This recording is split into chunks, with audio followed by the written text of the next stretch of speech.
It's a fresh new week and a fresh new drop of Spin Sessions podcast just for you, the beautiful people and fanatics of the sport of spinning. This week we got a shy guy on the couch. His name is Leng, aka Chinoise, and he's about to share a conversation with myself and you. Big it up, big it up, big it up to all the human beings in our beautiful universe of Spin Sessions. This week, we got quite a quiet sly guys, quite a calm, cool, collective cat, otherwise known as Leng, aka Chinoise. What's happening, Leng? You good? I'm good, you? It's good to have you on the show, man. It's good to be here. We're about to try and bring your charisma out, because usually you're a cool, quiet, reserved spinner in the pitch and in the pits. Yes. Tell me something, Leng. How long you been spinning? About 5 years. 5 years. Yes. Who was the most influential spinner that got you into spinning when you started? Well, I started spinning on the streets. We all start. We all started here with day in Reha Park, my friends. Reha Park? Reha Park, yes. Sure, I forgot that. Oh, what was it? I used to call him Pitbull. Man, he was a big guy with green eyes. Oh, what was his guy's name? Sure, he was a big boy there in Reha Park. His name will come to me. Come to you. But anyway, I started spinning with this crew called Nothing Legal. Oh, yeah, I remember that. Yes. So we used to spin like every Saturday, Sunday. It used to go down at the shopping center called Golden Center. Yeah. So this one friend, Charles, his name is Charles, he taught me how to spin. From there, we started spinning together with Boki. Yeah, my man, Boki. Boki, yes. We got to get that cat on the show, man. He's a cool, colorful guy. He's a cool guy, yes. So from there, we started spinning, and then I from Nothing Legal, just went down, say about in 2009, 2010, spinning Reha Park stopped. There was no more spinning Reha Park, so then we started our own crew, Underdogs. Underdogs, okay, yes, I remember around about in 2013. From Underdog, it was me and another 2 guys, Chuck and Bradley. Okay. So we were 3 guys of Underdogs. And then I started spinning the red BM known as HST.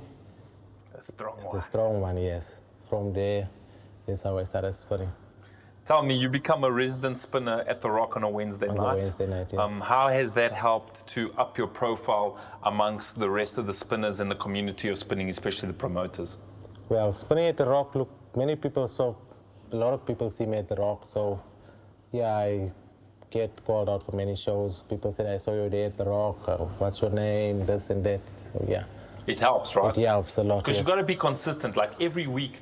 You got to be out there at shows, you got to be at events and putting your work in. Because there's a lot of I keep telling the up and coming rookies in spinning, and the guys that are once again, they unfortunately come into the spinning game with maybe a distorted view, and they're already asking for paychecks and asking for price on performance. Yes. And I'm like, guys, you can't just come into the game, bro. You must first prove yourself to the game. You got to prove yourself. You got to work yourself up to a headline spinner. You don't just walk in and demand from a promoter, hey man, this is my fee for performing.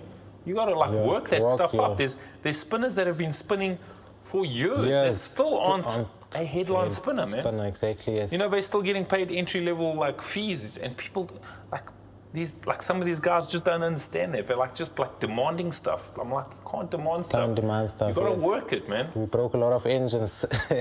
Talking about engines. Yes. So you look after your own car, right? I look after my own car, yes. So tell us a little bit about what goes into building a competitive spin car, because we haven't highlighted that much. Well, building a spin car, we need a proper engine, a gearbox, lock dove. All the guys know the lock dove. Yeah. First and foremost, before anything he just said, you need a lock dove. You need a lock dove. Straight. Otherwise, you ain't going to spin nothing. You're going to be lighting up the one wheel, and that's it, Baba. That's it, yes. Proper management system, a nice exhaust system, and then you're good to go. What is your preferred engine of choice? What have you been using in your spin cars of late? Ever and the ones that you build? Multi-valve. I've been running on a multi-valve. Why? Why multi-valve? Well, I just want to know.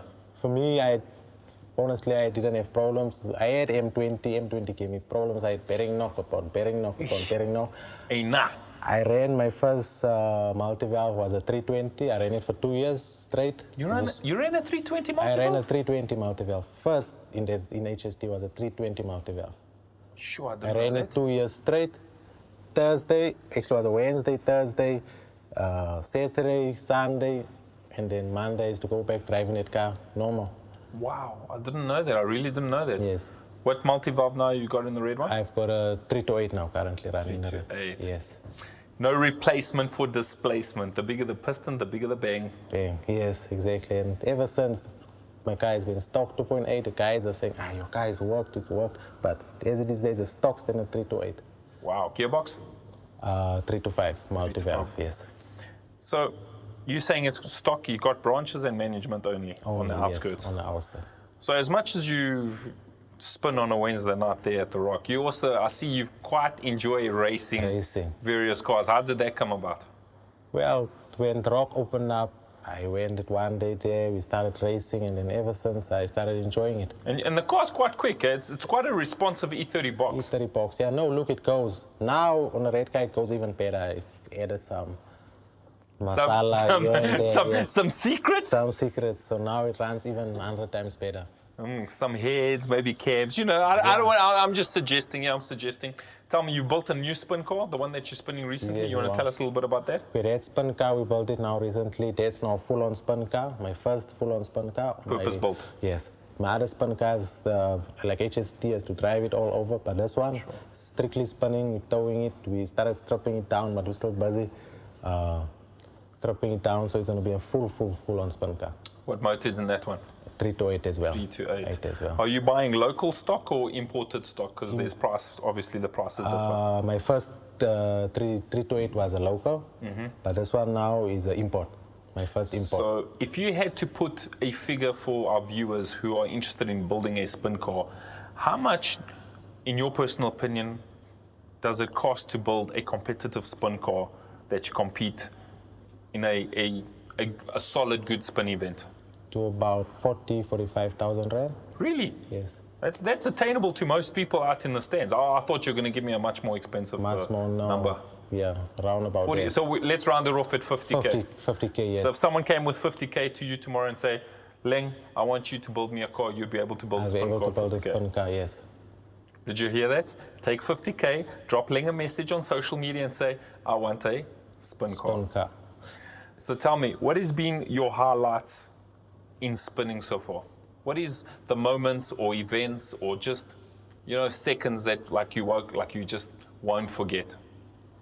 Wheels and smoke. Wheels and smoke. On a day event or a normal Thursday? A Thursday. I enjoy a Thursday more than a normal event. Normal event, yes. It's always packed that place. It's always packed on a Thursday, especially even on a winter and in December. It's packed that place. That's when I enjoy spinning the most. So if your fans want to see you there on a regular Thursday? Thursday I'm there. Every single Thursday? Every single Thursday I'm there. Because consistency is key. Key, yes. And I say this to the youth, especially the young guys that are starting to spin. Guys, consistency is key. You gotta be at every single spin event or as many spin events as you can afford. Yes. If you want to build your brand, if you want to build your rep, if you want to build your name. So if you want to get to a point where promoters are phoning you personally and saying, hey guy, I want to book you for my next event, you got to put in the hours, you got to put in the work. Exactly. What do you think is your greatest, what do you think makes you so successful as a spinner? What is your highlights? What do you focus on? Well, I spin good. I fix my own cars. Yeah. You underrate yourself. Let me tell you about Leng. Leng is very similar to. I'm gonna like put you. I don't want to compare you. I'm not comparing you, but let me actually leave that out completely. You're a very consistent guy. You're at every single event. If a promoter has to book you on a weekly event, you're there on time, and you give a abundance of value for investment. You're there, man, and you're spinning your heart out, and the people love you, and that makes you a great spinner. You give value for investment as a performer, and you're there every single time, on time, on moment. Tell me about your new crew that you're now a part of, because you guys approached me a few weeks ago at the Rock, and now you're forming a new team. New team. Well, we haven't chosen a team name yet, but once we choose a team name, we'll let you guys know. But we only two now at the moment. Two, okay. You and? Me and Rashid. Okay, cool. Me and Rashid, yes. Also practicing on a Wednesday. Also practicing on a Wednesday. Okay. He's also coming out on a Thursday now and then at Wheels and Smoke. So yeah, it's only me and him. So now it's winter. You're obviously going on Thursdays to Wheels and Smoke. Is it still as packed as a normal summer's night? Well, now, no. Obviously, because it'll get a little bit colder. Yeah, and there's like other sponsors that opened up, like Wheels and Smoke. Competition, yes. No more as packed as it used to be. Back then, Wheels and Smoke on a Thursday, even in the winter, used to be packed. Let's talk about this other venues. Are we talking? I'll name them and put it out there. Tell me about N12 Spin City. Well, N12 Spin City, to be honest, I only spun twice there. Okay. Yes. Do you like the venue? Do you I like see the venue. Possibility? It's a nice venue. Yes, it will grow, but it's. You know, I've spoken to the owner. We've had various conversations, and I must say, what I really like about N12 Spin City is the way that you got to basically power slide around the tree. Around the tree, yes. And that reminds me a lot of Monster Mob in Kimberley. You used to remember the double D tree? Yes, I remember, yes. And like, I remember when N12 first opened, like, not everybody was getting their power slide right. Folks were knocking fronts and knocking backs. I see my boy Fikey is also nailing that now. It's like his favorite little spot is going around the tree. Yeah, look, Fikey and them, they every Friday. Yeah, no, because they live down the road, boss. They live down the road. It's like, I'm going to swing past N12. So, how do you feel about more venues being established in and around Joburg? Do you think it's a good thing? Do you think it's going to cause a lot of competition, maybe the downfall of certain venues? Yeah, look, it's a good thing, but again, it's a downfall for others. Do you think it's going to split the crowds or going to unite crowds and bring more crowds? Because now it's more accessible to people who maybe don't have transport to get to the venues that are further away from them. Yeah, I think it's going to split the crowds, but I'm sure Israel will have its crowd, and like I said, N12 Spin City will have its own crowd. Wheels and Smoke will have its own crowd. Now it's three. So now we got the Rock on a Wednesday, we got Wheels and Smoke on a Thursday, and you got N12 Spin City on a Friday. And little birdie tells me that there might be another 2 venues, believe it or not, opening up during the week. Some of them are going to be competing, unfortunately, on the same days as other venues, but sure, I won't let the cat out the bag just yet until it's official. Official, yes. Official. Where do you see yourself in the next 5 years in the spin game? Well, in the next 5 years, I want to own as many spin cars as possible. Sure. Add to the collection, boss. Yes. Maybe have my own spinning pitch, spinning place. Wow. If you had investment and guys backing you up, and you could choose any spot in Johannesburg, which area would you build the next spin pitch? I would build it in my area in Reho Park. We did have one back then, yes, in Reho Park. I don't know if you can remember. I went there once. Yes. I'm trying to. Big dog. Oh man, he was a exceptional character. Yeah, I nicknamed him the Pitbull. He was quite like an intimidating guy. He's a big guy. Big guy, yes. There is venues in Reho Park that could work as spin pitches. I think you just need to maybe, speak to the relevant ward councillors in that venue, and see if you can get the local municipality just to assist you in maybe getting it done. Because it was very, very popular when it was being held in Reho Park. In Reho Park, yes, and the support is strong, yes. Sure. So the community loves spinning. Even if we do spinning on the street, maybe on a Sunday or so, it's packed. Folks come out. Yeah, it's packed to a maximum capacity. That's what makes spinning so successful in our country, is that it attracts everyone. As soon as you hear the screeching of tires and you see smoke pouring out the back of a car, the masses just come. They come from everywhere, man. The young, the old, they're all there. What is the best event that you were a part of, and the biggest event in your eyes that you spun at? The Val Spun Fest. My man. That is just something else, eh? Yes. I spun there in last year, And the year before I was at Spun Fest. It's just massive. Massive. It truly is the World Cup of spinning. That place is Spinning, just massive. You prepare your car, you get all excited, say, Spun Fest, I have to be there, I must give a great performance and Keep pushing. keep pushing, yeah. Have you been able to spin down in the Cape Town area code? No. Leng, you gotta go spin down in Kaapstad. Even the coastal areas, you know, Port Elizabeth, Port East London. Elizabeth and all that, yes. There is such a lot of really, really good spinners that aren't getting media airtime or social media airtime. You know, the hub of spinning, and I say this loosely, is concentrated around the GP area code. Area code, yes. And there's so many spinners down at the coast that are just phenomenal spinners, man. And the events are also growing from strength From to strength. strength to strength. I saw some videos and I saw there's some great talent man. that side. You know, Atlantis out on a Sunday afternoon in Kaapstad. It's going down. Yeah, the Oaks. The Oaks are raw and they're bringing it out, man. Yes. You know what's also nice about getting to spin at other venues is, you know, GP, we've come to like accept that the E30 is a standard car to spinning. To spin with, exactly. You know, yes. like if you're spinning in GP, you're rocking a box. Might have a Lexus V8, might have a multi-valve M2, but you're rocking a box. A box. 98% of the time. But when you get to travel down to the coast, you don't have to have a box. Suddenly you got old school Datsuns, Stanzas, Nissans, Skylines. We love them Skylines. You got baby Cressidas. You know, high rating 16 Ford. Yeah, Fords. We love Fords. Old school, bro. Yes. Sure. There's so much more to spinning than what is getting exposed at this moment. At this moment, yes. Do you think the talking about cars? Do you think that E30s are a better platform than any other car out there at this moment in time as to build a spin car? Spin car. Well, for me, yeah, I think E30 is the best spin. Is the best car for a spin car. Why? Why do you attribute it to above others? Why do you think it's better? What makes it better for you as a spinner? As a spinner and a guy who looks after his own cars? Well, on E30, it has space. Like, say, e.g. a Ford, if you have to now put a Lexus V8 in, you have to upgrade the brakes, you have to do some suspension modifying on it. E30, you drop that thing in and wire it up and you're ready to go. You're ready to go? Yes.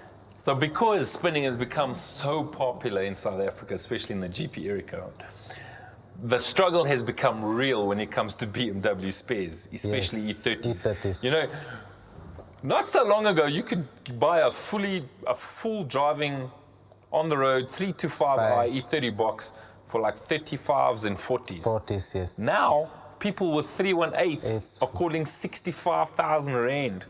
I see some social media posts, I'm like, it's a 318 auto. Oak won 70,000 rand for it, boss. I'm like, some oaks are mad. Like these oaks are like spinning has just caused the epidemic of price rising. Yes. And parts, boss, Parts are getting scarce. Hubs. Steering racks, oaks are calling like big numbers for E30 box steering rack. Ships, yes. Parts are getting really scarce. I've got to give a little bit of tip though. So, you know, my spin car is an E30 box Lexus V8, but you know my drift car is an E36. And between me and you, let me tell you, because E30 parts are becoming really, really expensive, I stand by this because I've built and I've, you know, spent a lot of energy and hours and cash on building the E36. I really think E36 in the next 3 years is going to be a very viable option to building a spin car out of it. Spin car, yes. You know, they built E36s from 90 or 91 to, I think, 99 was the last model. Yes. And they built tons of them. Yes. And when I go shopping around for spares for my own personal cars, E36 spares are much cheaper.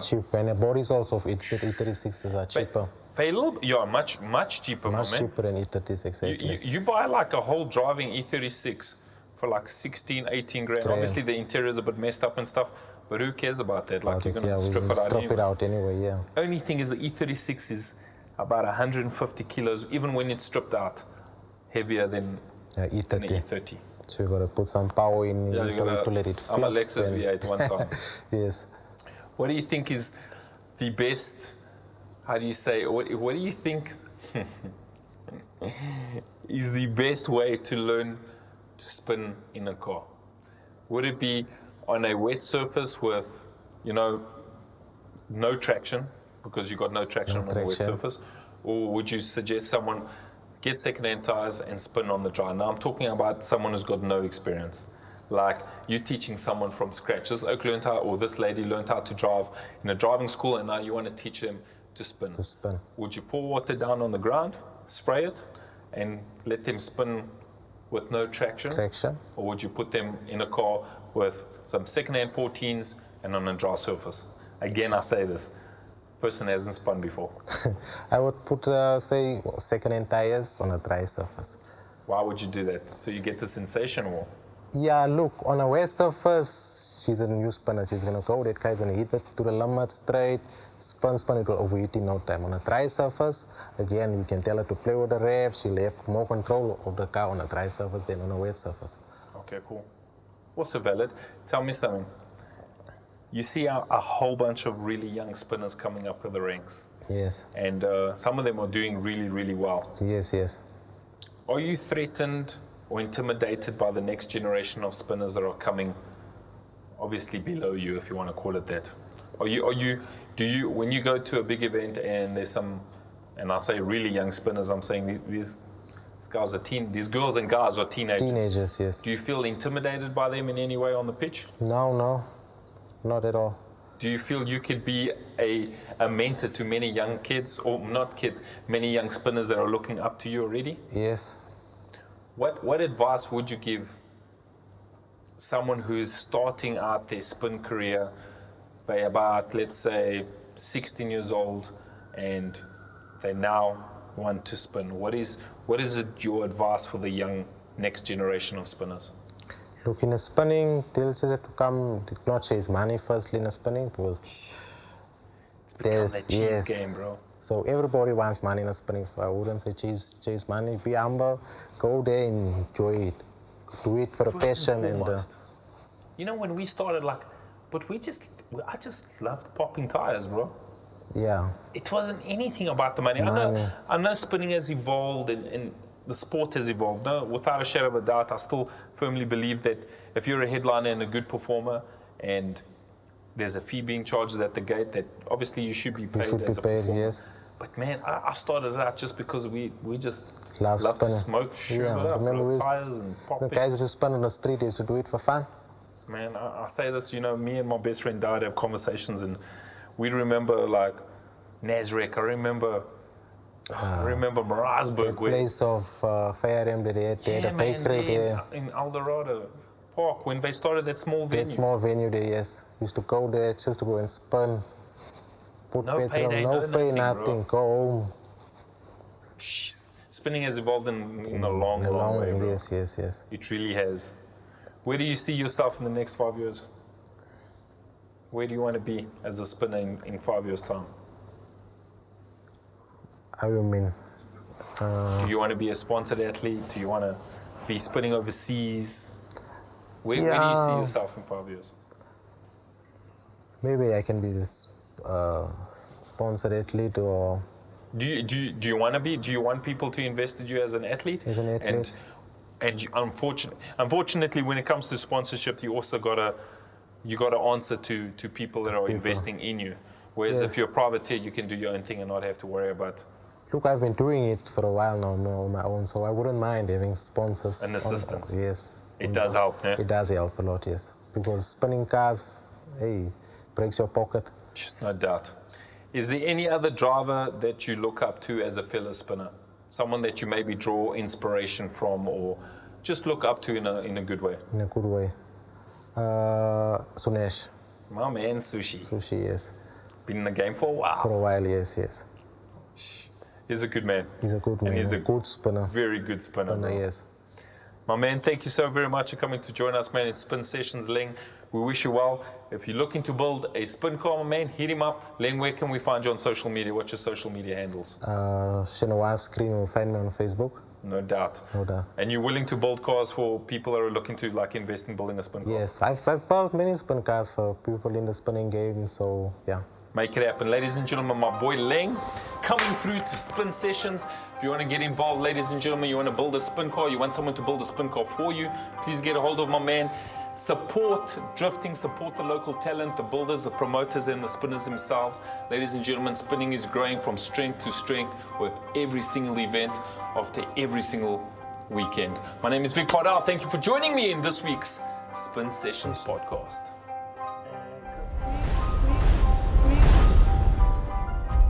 Right, let's start our own conversation, ladies and gentlemen, uncles, aunties, and omas. Drop me a comment, drop me an inbox. If there's something you want to discuss with me, as well as the people of the Spin Session world, hit us up, man. I'm a friendly kind of guy. I'll get back to you. If there's any people that you want to specifically see on this couch engaging in a conversation, hit me up. I'm all up for suggestions. If there's any typical or not so typical subjects that you want to cover, even the touchy ones, hit us up, man. We might make it happen for you.